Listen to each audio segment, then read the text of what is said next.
Beyond the headlines, the noise, the spin, we seek the stories that live within.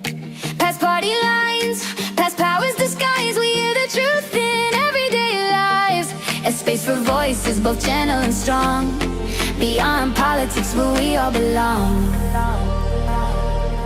Hi everyone, my name is Jin Qian and welcome to Beyond Politics on Ozark Media. Today I'm delighted to be joined by Councillor Khal Asfour, Councillor of the City of Canterbury-Bankstown, representing the Bankstown or Darani Ward. The Bankstown Ward covers suburbs such as Bankstown, Clr, Rainacre, Mount Lewis, Punchbowl. And our guest today does not need too much introduction. It's been 3 years since you stepped down as the mayor. How have you been? I've been great, Jen. Going really well, thank you. Good to know that you're going well, genuinely. I did watch many interviews dating back to the time when you were the mayor, but I do believe there are still lots of things that are worth exploring. For example, your personal journey.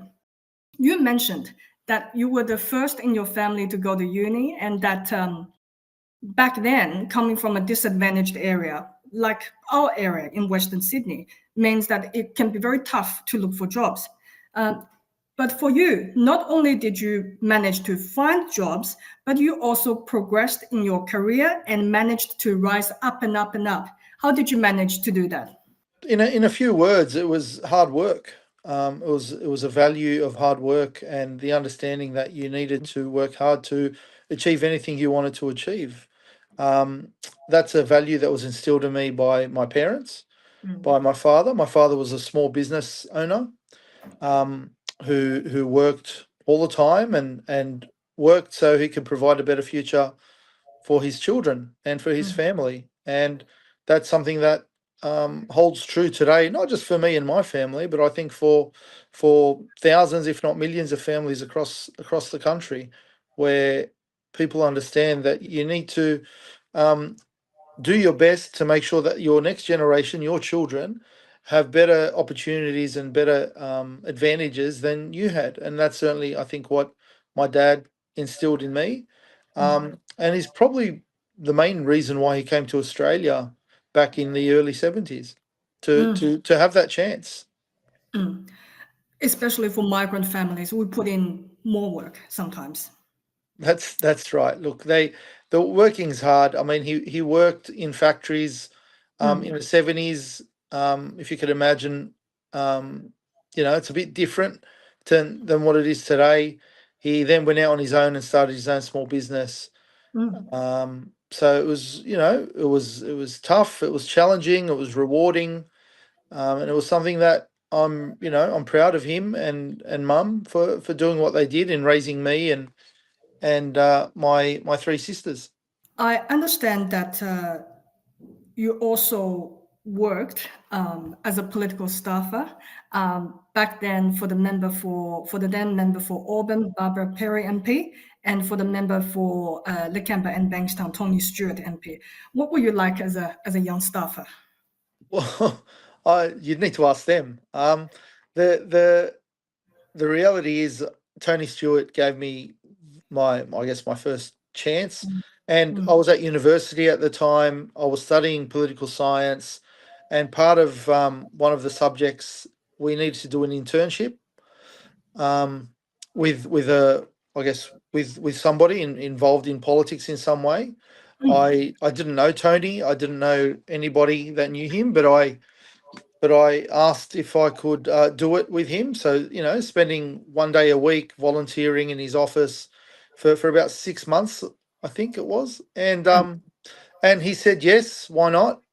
He gave me a chance. And after those 6 months were over, he offered me a job to work part-time while I completed my studies and so on. So it gave me a feeling for what it was to represent people, what it was to work in a political environment, how people needed help, and how best to do that. So that was, I guess, the first step in my career, and I'd like to think that I worked for both Barbara and for Tony to the best of my ability to try and help as many people as possible. No doubt it would underpin a lot of your community contacts and representation and advocacy skills. Well, certainly you got to know people in the community, and you got to know people in different departments, in different government positions, in ministerial offices, and you then started to be able to deliver on some of those issues that people had in the community, whether they were, I don't know, needing help with Department of Housing, or needing help with hospital admissions, or needing help with anything to do with, at the time, state government related matters. So making representations for the community, helping them with their needs, was something I found rewarding, was something that I was happy to do and enjoyed doing. And at the same time, it got me the ability to meet a lot of people in the community.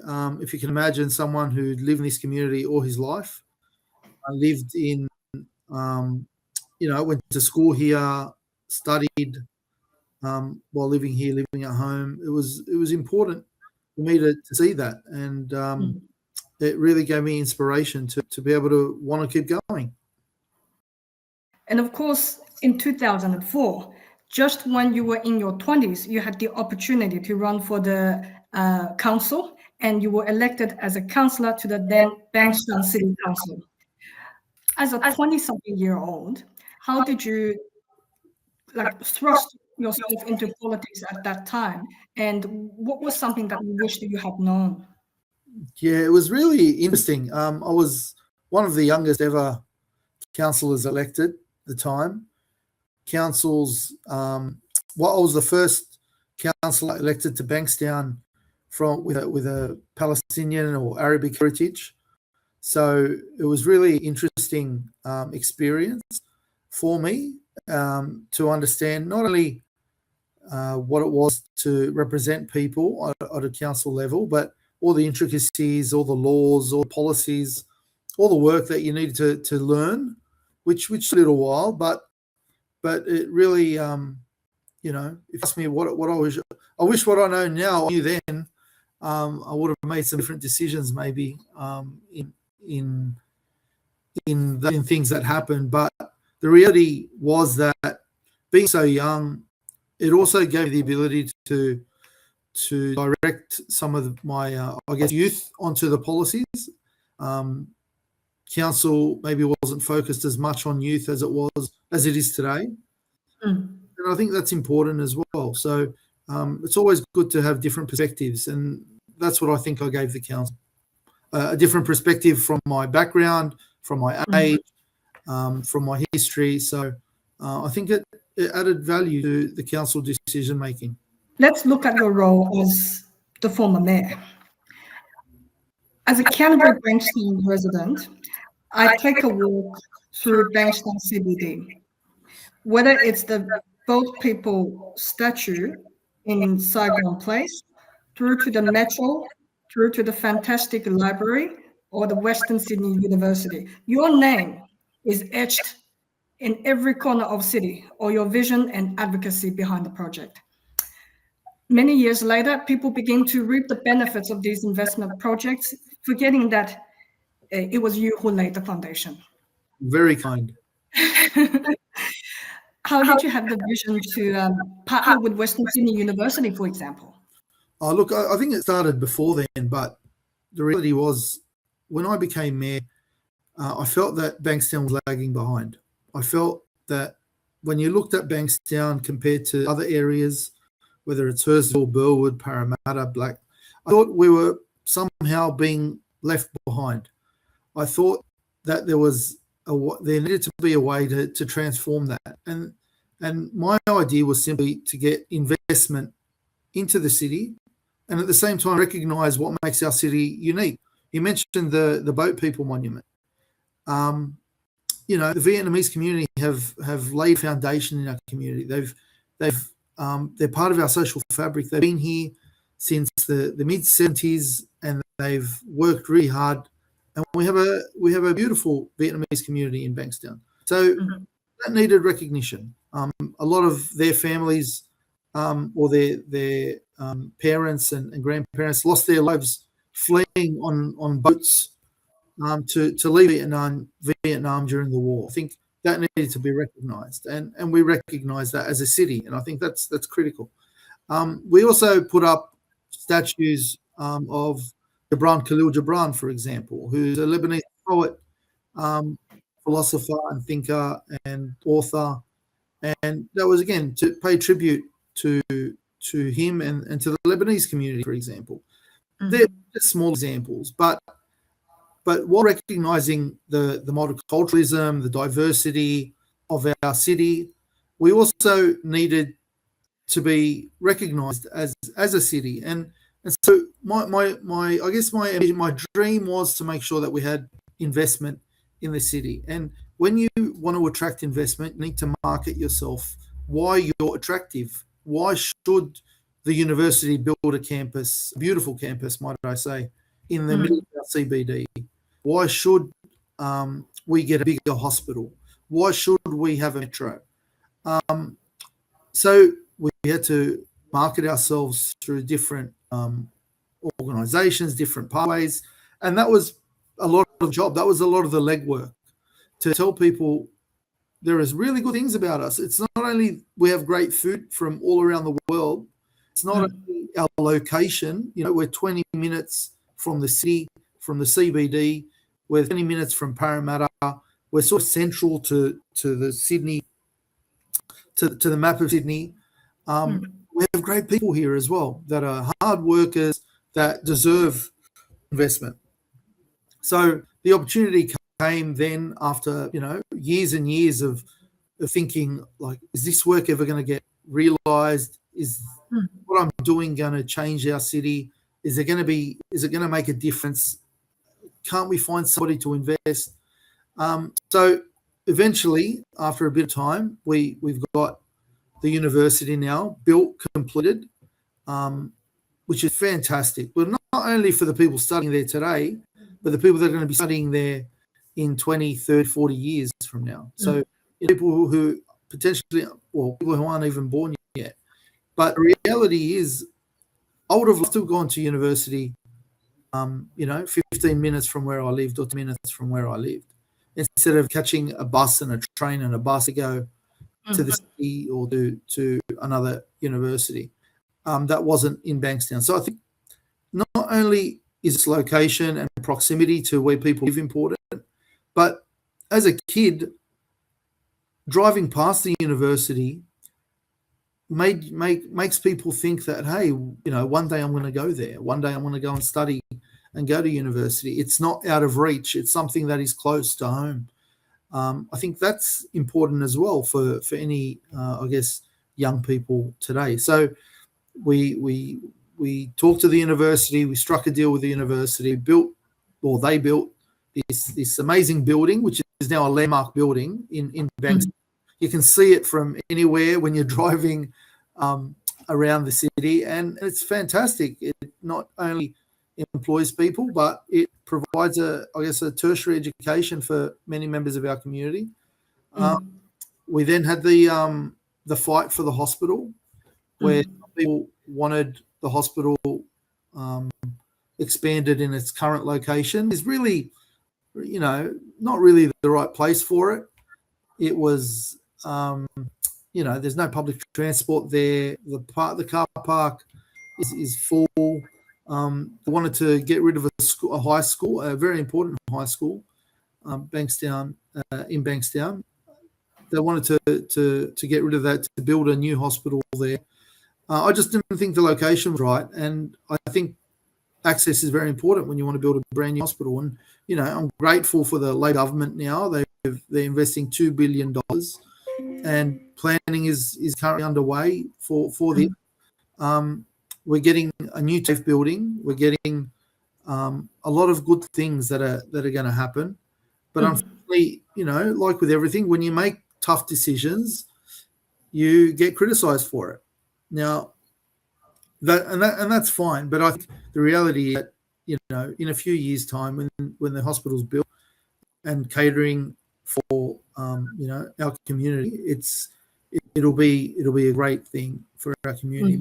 But why I fought for the hospital in the CBD also wasn't just because I didn't like where the current hospital sits in South Bankstown or in Condell Park. What I really wanted it for is because of what investment the hospital attracts, i.e. research institutes, i.e. specialists that want to have offices around the hospital. They're not going to go out to Condell Park or to Bankstown over there. They want to be in CBD. That's where people are going to work. And that brings me to the metro. I think I was the first. At the time, it was proposed by the Liberal government, and the Labor Party, of which I'm a member, and the Labor opposition were opposed to it, and the local MPs were opposed to the metro.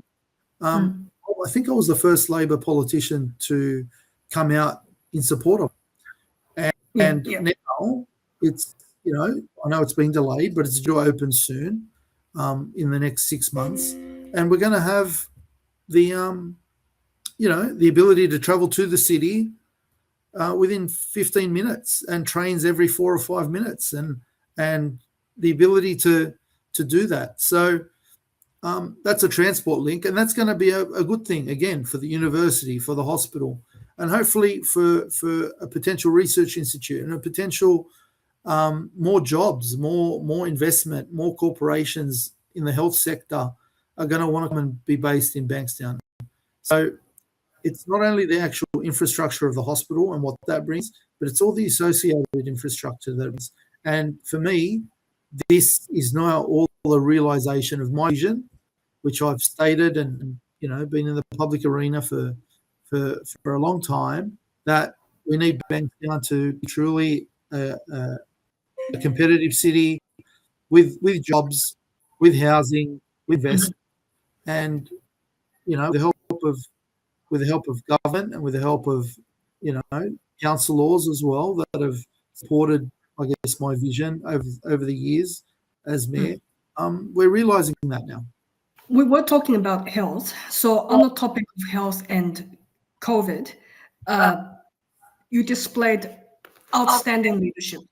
You were calm and logical when needed, and forceful and firm when needed, when standing up for the rights of the people in our local area. But for yourself, what was it like for you physically and mentally every day? It was tough. It was really, really hard. Being at home, homeschooling. I got COVID twice, I think, as well. At the time, my family or my children, my wife, was worried that my parents were going to get COVID. Not being able to see them, it was a really tough period for me. But at the same time, that was personally, but professionally and on a community level, on a mayoral level, we had to speak up. We were being treated as second-class citizens. There's no other way to say it. We had curfews. People maybe don't remember or don't want to remember the anguish of what COVID did to us. We had curfews. We had army personnel knocking on doors, checking if people were home. We had, we couldn't travel more than certain distances outside our local area. It was really a strange time, and it was a difficult time. But what was needed at the time was leadership. Up to government, up to Gladys Berejiklian at the time and her draconian rules that didn't make sense. I think that was the whole point. They didn't make sense, and they weren't benefiting anyone in our community where we couldn't, go to the local park, but people in that live close to a beach were able to go to the beach and have a swim, suntan. So it was really, really a problem. People couldn't go to the cemetery if there was a funeral for somebody they knew. They couldn't go to hospital if someone gave birth or someone had an operation. It really had an impact on our social life and our ability to interact with other human beings, which we need to do. So it was really, really a tough time for me and for my family and for my community, importantly. And it was really sad. I was, helping our local charities, which do an awesome job and did a fantastic job delivering food parcels those in the community that couldn't leave the house and therefore couldn't buy food, couldn't go to shops, and we did that as well a number of times. So there was to do at the time. There was the same pressures everybody felt like personally. They were standing up to government as the mayor, but also making sure that the council services were still running, that rubbish was being picked up, that the grass was still being cut. All those changes that had to happen to make sure we kept things as normal as possible. The sanitising of council assets, it's in the local parks or the CBDs of our city. There was just so much to do. It was really a challenging time, and I'm just really happy that we were able to get some wins by standing up to government, by standing up to the way that we were treated, and making sure that our community was protected and safe. And the way you represented the people at the time was impressive. It was impressive. You, of course, also had some political storms. And in the face of a mounting campaign against you, you withdrew your nomination for the New South Wales Upper House for the 2023 state election. To me, and to many of our audience, this would have been maybe sufficient. Give it a bit more time and things might have quietened down. But why did you then choose to step down as mayor? Look, there was a concerted campaign by the media, by certain members of parliament, by councillor colleagues, by the Liberal Party Dirt Unit. There was a whole campaign to ensure that I lost my pre-selection. There was a, parliamentary inquiry into myself and my council for everything, that every decision I made was reviewed and looked at. Everything that I did was reviewed and looked at. And at the end of the day, the parliamentary inquiry sent their report to ICAC, which is the Commission Against Corruption, and ICAC said, there's nothing to see here. I haven't done anything wrong. I haven't done anything illegal. I haven't done anything that was against any policy. So I was cleared by ICAC. Unfortunately, the way these things work, the time these things take, the election was in between all of that. So the timing was not good, and it's having an impact on my family and me. So, while I love to serve, I would have loved to have served the people of New South Wales in the Legislative Council. It just wasn't meant to be, and the health of my family is one of the most important things, or not one of the most important thing in my life. It is more important than anything else, and when it's having an impact on them, you need to make hard decisions. And at that point, the decision I made was to withdraw my candidacy from the Legislative Council and try and move on with my life, and that's what I've done. What was the second day like after you stepped down as mayor? Did you embrace that serenity? It was a relief, is what the feeling was. I was mayor of Bankstown and then Canterbury-Bankstown for a total of 12 years. 12 years is a long time. It really is a long time, and I felt that it was time to, give someone else a chance. I was never interested in just being there for, because I was comfortable in the chair. That's not what I'm for. I felt that I've done everything that I could to achieve what I wanted to achieve, and we're seeing benefits of all of that now. And therefore, why just stay there?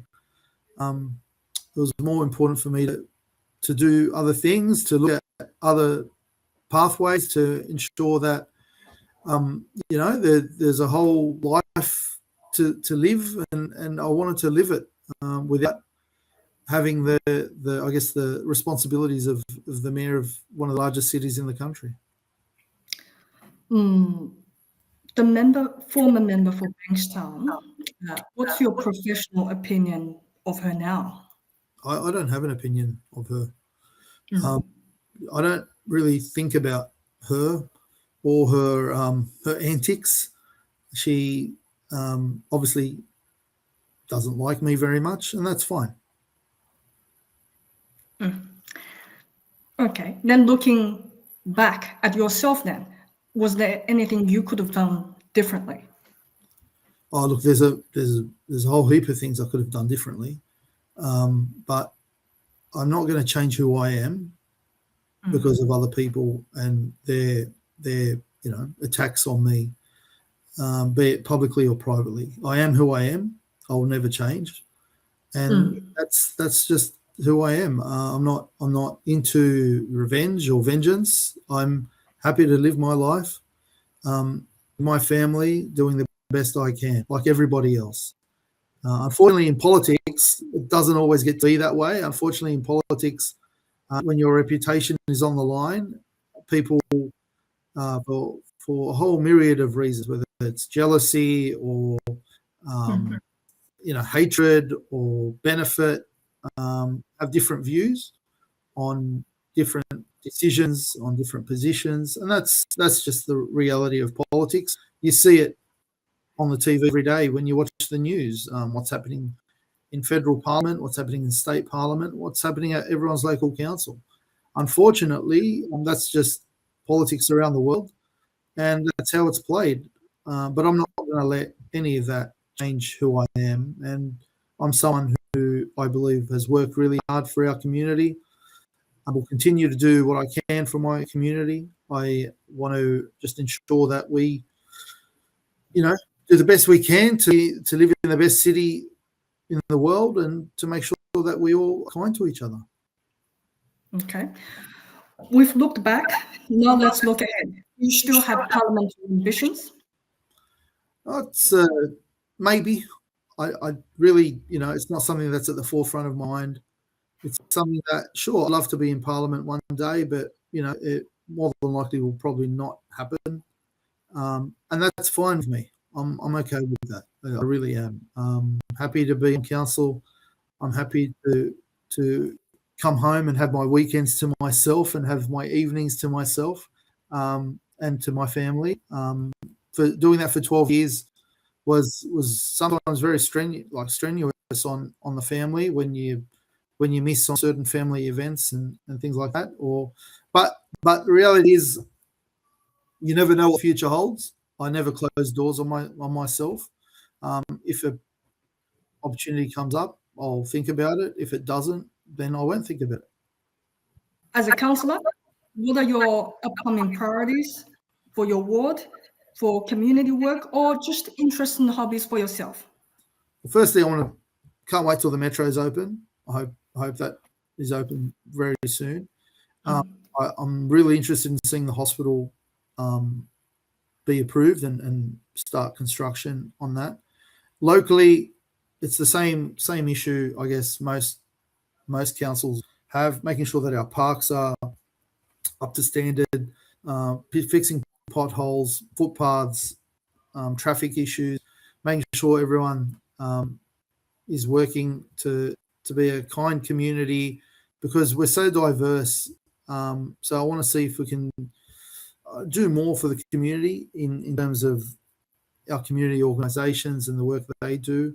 So there's a lot to do, but there'll always be a lot to do. And I think, helping others achieve their ambition is important to me, but also in dealing with any government-related issues that our residents have. So if they've got a problem, they usually give me a call or an email as we try and resolve the issue for them. So that's our job, and making sure that when we approve policies on the council, that they're fair, they're equitable to everyone in our community. Last but not least, after all these years, what still motivates you every day? What motivates me every day? I'm motivated by a number of things. One, my family motivates me. Number two, the I guess the privileges that we have by living in this country have allowed me to do what I want to do, and I want everybody to have that same ability or that advantage, where knowing that you live in Australia, you're able to pretty much achieve whatever dream you have if you work hard. I think it takes us back to the first question. So my motivation is to work hard in whatever it is I'm doing, to be able to give that ability to achieve whatever dream I have or whatever ambition I have, and I want that reflected with my children.